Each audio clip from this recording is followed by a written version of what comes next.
I used to work as an Uber driver in a small town. It was an easy gig most of the time, just driving people around at odd hours. But one night something happened that still makes my skin crawl every time I think about it.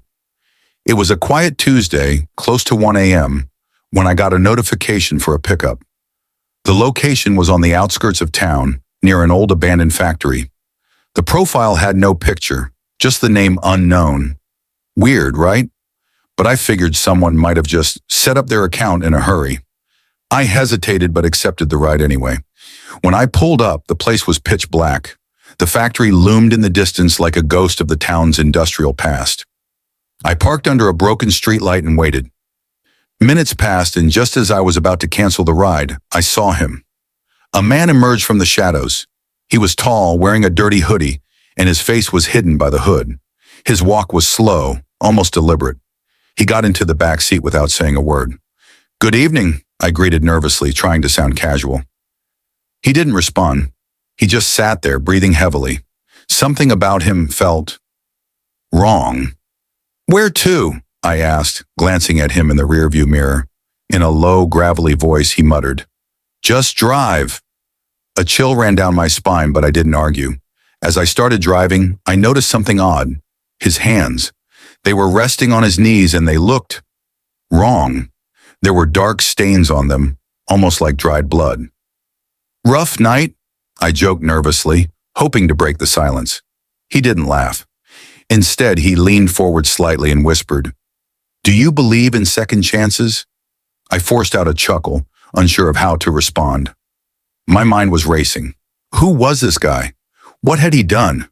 The road ahead was dark, and the silence in the car felt suffocating. Then out of nowhere, I saw flashing red and blue lights up ahead. A police checkpoint. Relief washed over me. The man noticed too. "Don't stop," he growled.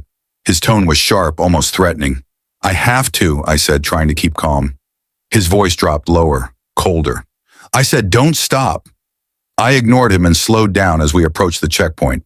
2 officers stood by their squad cars, signaling me to stop. As I rolled down the window, the man in the back seat shifted, trying to sink deeper into the shadows. "Good evening," one of the officers said. "Routine check. Mind telling us where you're headed?" Before I could answer, the officer's flashlight moved to the back seat. That's when he froze, his face going pale. "Sir," he said firmly, "step out of the car." The man in the back seat didn't move. The officer's hand went to his holster.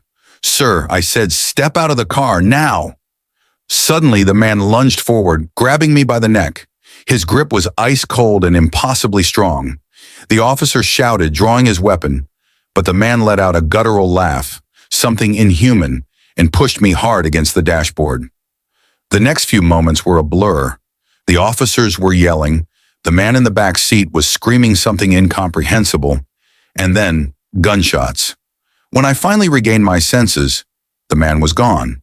The back door of my car was wide open, and the officers were chasing after him into the woods. One of the officers stayed behind and helped me out of the car. "You're lucky to be alive," he said, his voice shaky.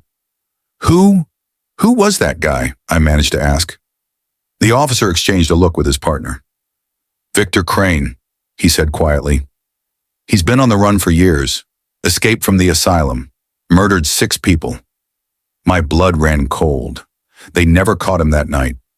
Some say he disappeared into the forest and died there, but I don't believe it. Every so often, when I drive late at night, I think I hear the faint sound of footsteps behind me. Sometimes I swear I see a shadowy figure in my rearview mirror. I stopped driving for Uber after that. But no matter where I go, I can't shake the feeling that Victor Crane is still out there, waiting for his next ride.